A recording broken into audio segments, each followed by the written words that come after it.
Bonjour à tous. Donc, comme la semaine dernière, je suis le docteur Brun, je suis médecin psychiatre au centre hospitalier Charles Perrins et j'interviens dans le cadre de la psychiatrie de liaison sur le CHU de Bordeaux.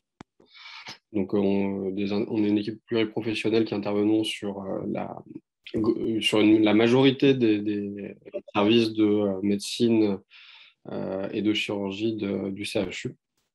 Et donc, vous pouvez faire appel à nous pour toute problématique psychiatrique ou question concernant des molécules, par exemple, psychotropes. Aujourd'hui, on a décidé de vous présenter deux choses qui reviennent très fréquemment dans notre pratique et que vous allez rencontrer, si ce n'est déjà le cas, qui sont plutôt le dépistage de la dépression et l'évaluation du risque suicidaire, particulièrement si vous avez l'occasion de prendre en charge un patient qui a fait une tentative de suicide ou qui présente des idées suicidaires. Et donc même en amont d'une intervention de notre part, avoir 2-3 outils à votre disposition pour les accompagner. Et puis à l'avenir, si certains d'entre vous ont une activité extra-hospitalière plutôt libérale, notamment en médecine générale, d'avoir de la même manière quelques outils avant de pouvoir orienter vers un psychiatre si besoin. Donc, je vais commencer par des définitions, notamment concernant la dépression. Alors, ça m'a paru important de faire ces rappels sémiologiques de ce qu'est une dépression,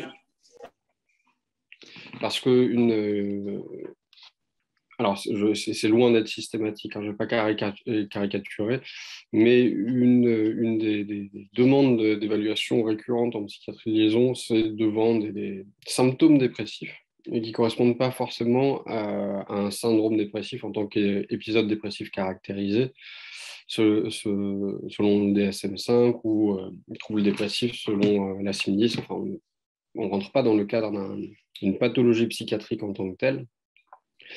Parce que bon, c'est très, très compréhensible. Vous prenez en charge des patients, parfois dans des situations d'urgence, pour des problématiques somatiques très souvent assez lourdes, et que dans des contextes d'hospitalisation, c'est plutôt le fait d'être, on va dire, présenté une très bonne santé psychique qui est anormale. Bon, c'est un autre problème. Donc vos patients ont, par définition, vont avoir tendance à présenter un certain nombre de symptômes dépressifs, mais qui ne rentrent pas forcément dans le cadre d'un syndrome dépressif.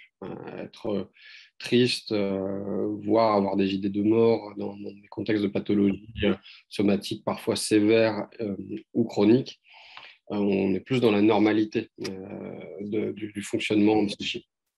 Donc, alors, petit rappel, selon le DSM-5, donc, qui n'est pas un outil diagnostique, qui est plus un outil de recherche, mais qui est la référence pour les diagnostics en psychiatrie. Pour avoir un diagnostic de dépression, il faut présenter pendant plus de 2 semaines au moins 5 symptômes, dont une humeur dépressive, une anédonie ou une aboulie, des troubles de l'appétit, des troubles du sommeil, une agitation ou au contraire un ralentissement psychomoteur, de l'asthénie, des idées, donc des conditions dépressives, donc en partie les idées de dévalorisation et de culpabilité, avoir l'impression qu'on vaut moins que la plupart des gens ou d'être coupable de la souffrance d'autrui ou de sa propre souffrance, des troubles de la concentration et des idées de mort ou idées suicidaires. En gras, humeur dépressive et anédonie aboulie sont en fait des symptômes un peu cardinaux de la dépression. Alors, qui ne sont pas forcément nécessaires pour faire le diagnostic, mais on va dire qu'ils orientent fortement le diagnostic. Ces symptômes, donc, présents de manière relativement longue, plus de 2 semaines, doivent avoir une répercussion sur le fonctionnement, comme toute pathologie, en particulier toute pathologie psychiatrique. Donc, il y a une altération du fonctionnement socio-professionnel, des personnes qui sont plus en capacité d'assurer leur activité professionnelle ou d'assurer leurs rôles sociaux, familiaux. Et ces symptômes ne doivent pas être attribuables à une cause organique, notamment un abus de substances. Et en premier lieu, la consommation chronique d'alcool, qui est un pourvoyeur majeur de symptômes dépressifs en population générale. Mais d'autres substances, alors le cannabis par exemple, qui va donner plutôt ce qu'on appelle un syndrome amotivationnel, mais on va retrouver une aboulie, anédonie, des troubles de l'appétit, des troubles du sommeil, des angoisses, parfois des conditions dépressives, mais qui sont liées à la toxicité des substances utilisées. On différencie en psychiatrie, alors là c'est un peu de la... on ne peut pas vous demander d'avoir ces notions-là à vous, mais c'est plus pour information. De manière très, très simplifiée, il y a d'une part les dépressions unipolaires et les dépressions bipolaires.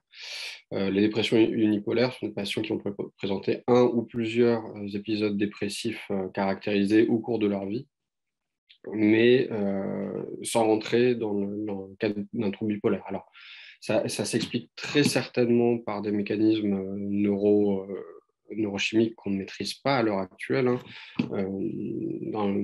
On pense que c'est un déficit ou une hypoactivité sérotoninergique, noradrénergique dans la dépression unipolaire. Et la dépression bipolaire, c'est un peu plus complexe, parce qu'on rentre dans le cadre d'un trouble bipolaire, donc de type 1, 2, voire 3, donc, où là, les mécanismes, a priori, ne sont pas les mêmes, mais ils sont mal connus à l'heure actuelle, voire pas du tout.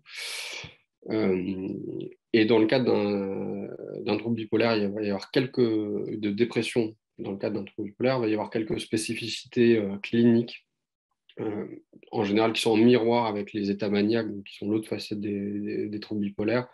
Au contraire, les troubles d'appétit vont plutôt être une tendance à l'hyperphagie. Sur le plan des troubles du sommeil, on va plutôt avoir une tendance à une hypersomnie plutôt qu'une insomnie des réveils nocturnes qu'on voit habituellement dans la dépression unipolaire. Donc ça, c'est des subtilités qui sont de l'ordre de la prise en charge psychiatrique, pas de la prise en charge de médecine générale, enfin somatique. Pour vous aider dans le diagnostic et l'évaluation de ces symptômes, normalement, on va vous faire passer des questionnaires, enfin des échelles, ce qui ressemble le plus en psychiatrie à des bilans paracliniques. En fait, il n'y a pas d'examen d'imagerie ou de biologie qui permettent de diagnostiquer des dépressions ou n'importe quel trouble psychiatrique de manière générale. Mais on a recours à ces échelles qui permettent d'objectiver un certain nombre de symptômes et de les scorer, de voir à quel point ils sont importants et envahissants dans la vie des patients. Donc, j'en ai passé 3. La MADRS, c'est une échelle standard qui est avec une des plus fortes efficacités, enfin en tout cas qui est une des plus reconnues, qui est un hétéro-questionnaire. Donc, on pose des questions aux patients en fait, qui correspondent à peu près aux entretiens psychiatriques standards, en tout cas initiaux, qu'on fait avec les patients.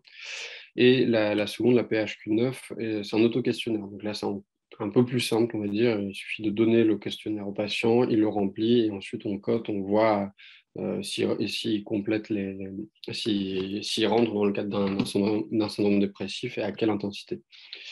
La GDS, c'est une autre échelle qui doit être un peu plus simple, je pense, si je vous l'ai mise, mais là, j'ai plus les détails en tête de cette échelle, mais je vous laisse regarder.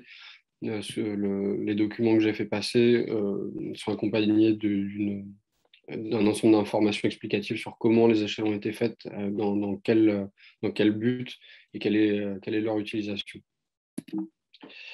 Donc ça, c'est pour la partie de dépression. Donc, ce qu'il y a à retenir, c'est que la dépression, c'est une entité nosographique précise et pas juste une tristesse de l'humeur, d'autant plus si elle est contextuelle à un événement de vie stressant, dont des pathologies somatiques qui ont conduit à une hospitalisation au CHU. Concernant le suicide, donc là aussi quelques définitions. Donc on distingue trois types de personnes présentant qui sont concernées par les problématiques suicidaires. Donc il y a les personnes suicidaires, sont des patients qui sont à risque de suicide, donc qui ont des idées suicidaires, des velléités de passage à l'acte. Les personnes qui ont fait une tentative de suicide, on appelle ça des suicidants. Et les personnes qui sont décédées des suites d'une tentative de suicide, nous, on ne prend pas en charge, hein, c'est trop tard, ce sont des personnes suicidées. Le plus important à retenir concernant la tentative les idées suicidaires de manière générale et les tentatives de suicide, c'est qu'il ne faut pas avoir de frein quant à l'exploration de ces symptômes. C'est assez récurrent dans le cadre de notre activité de liaison de rencontrer des médecins et des équipes qui sont très frileuses, notamment chez un patient qui a fait une tentative de suicide, de poser les questions avec une idée un peu récurrente mais qui est fausse, que si on va parler d'idées suicidaires, on va donner l'idée au patient et ça va faciliter son passage à l'acte. C'est exactement le contraire. En général, les patients ont honte de ces idées. Ils essayent de se les cacher à eux-mêmes, encore plus aux autres. Donc, les aider à en parler, ça les libère et ça réduit le risque de passage à l'acte. Donc, posez la question chez une personne qui vous paraît déprimée, qui a fait une tentative de suicide, de où est-ce qu'elle en est par rapport à ses idées, est-ce qu'elles sont présentes, à quel point elles sont présentes. Je vous ai mis alors, le petit schéma sur la droite, c'est une simplification des pensées, des cognitions que peuvent avoir les personnes qui ont des tentatives qui ont des idées suicidaires.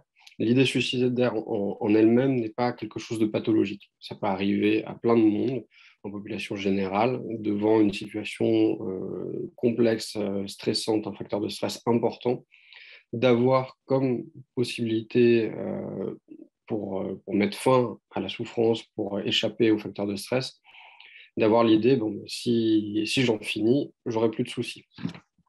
Une fois que je serai mort, j'aurai plus de problèmes de sommeil, j'aurai plus de problèmes de couple, j'aurai plus de problèmes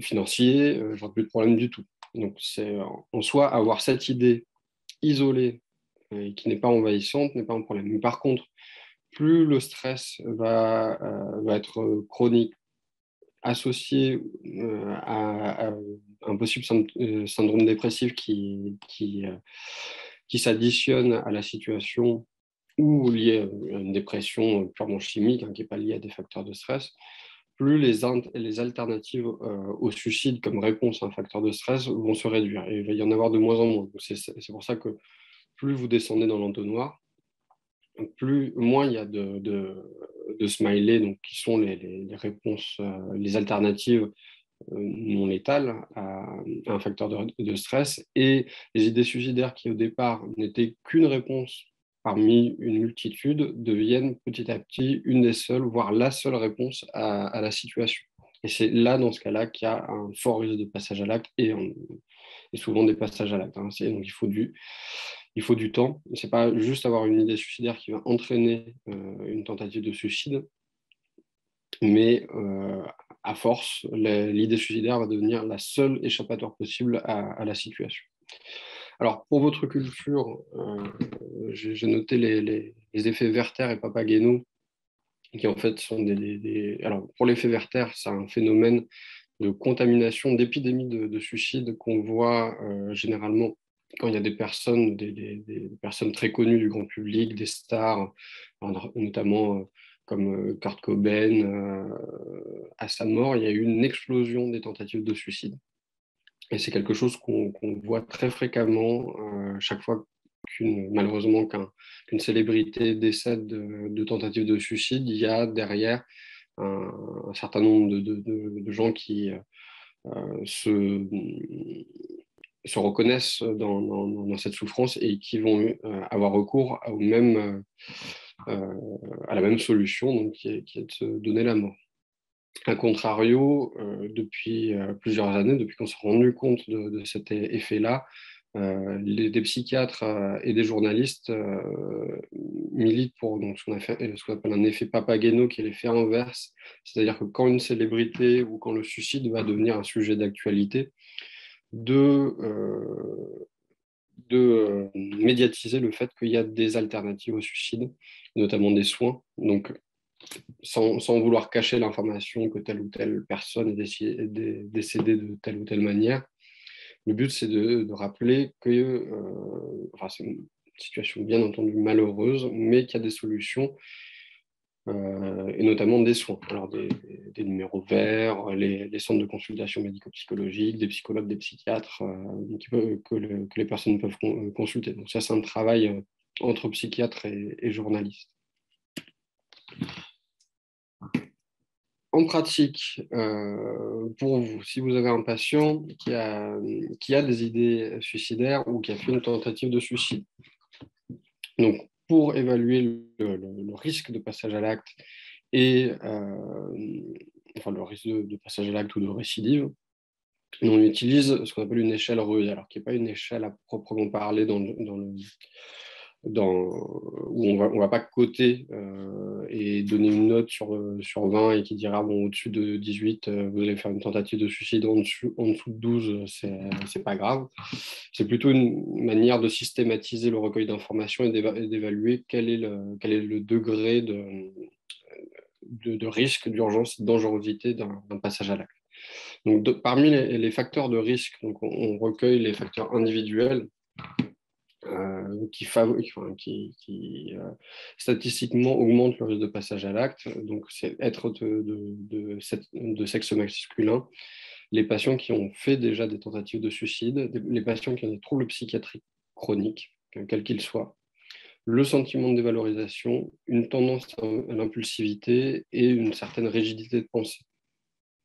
Les patients qui sont incapables d'envisager des alternatives, même dans des choses très simples qui vont être un peu compliquées en général pour les équipes soignantes à gérer parce qu'ils vont mal tolérer des retards ou des changements dans l'emploi du temps. Voilà, c'est des choses à repérer.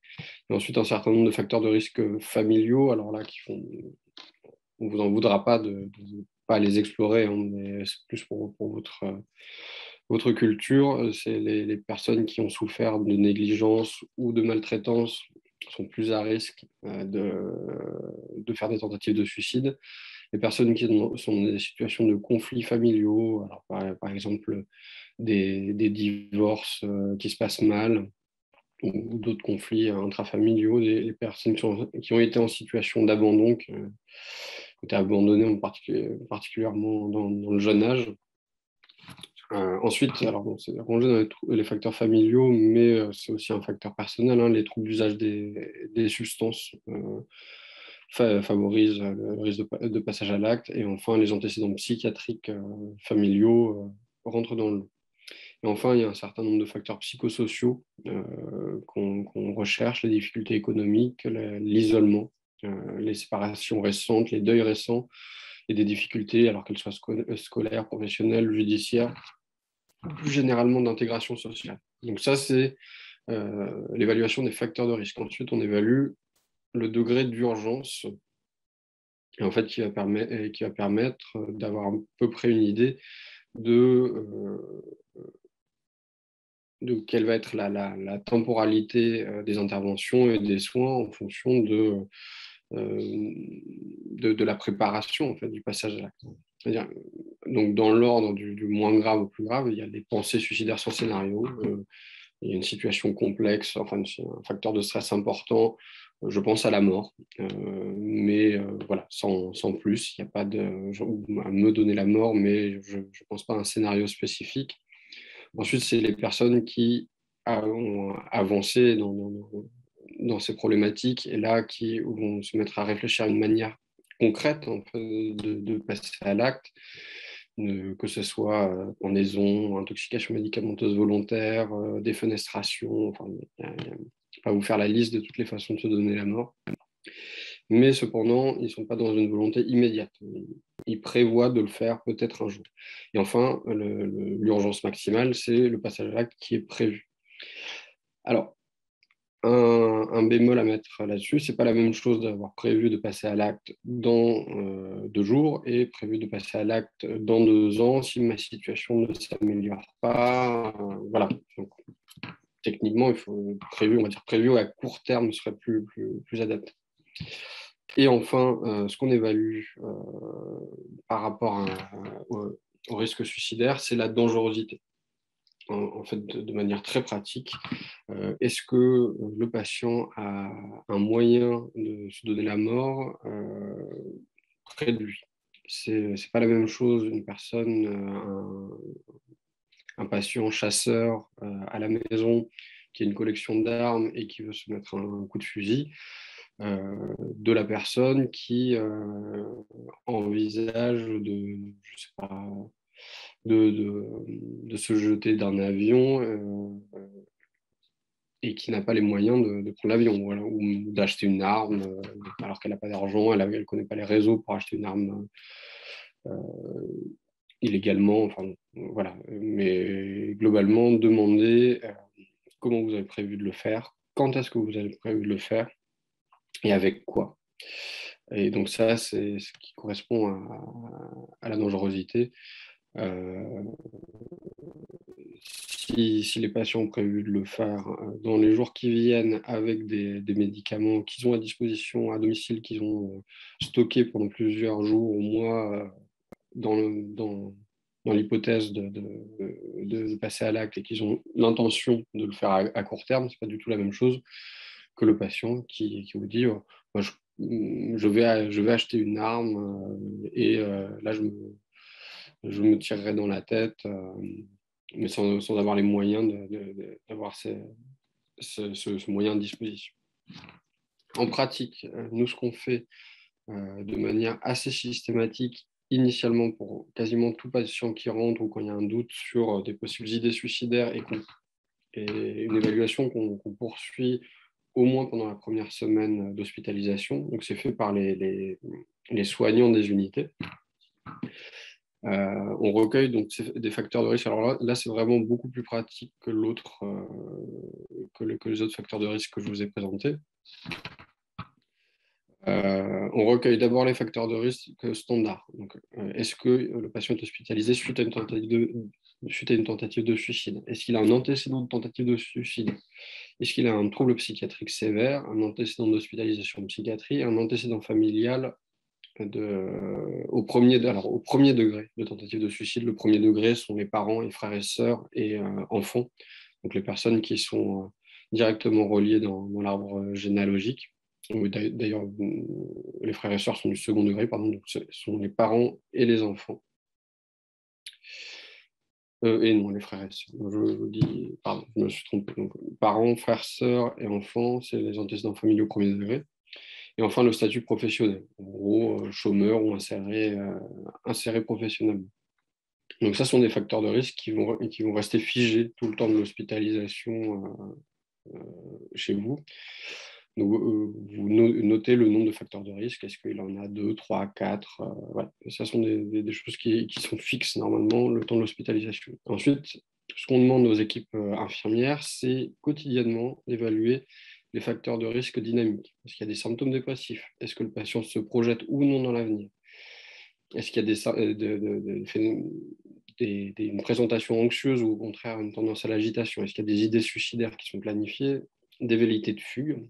Est-ce que le patient ressent des effets indésirables des traitements qu'on lui donne?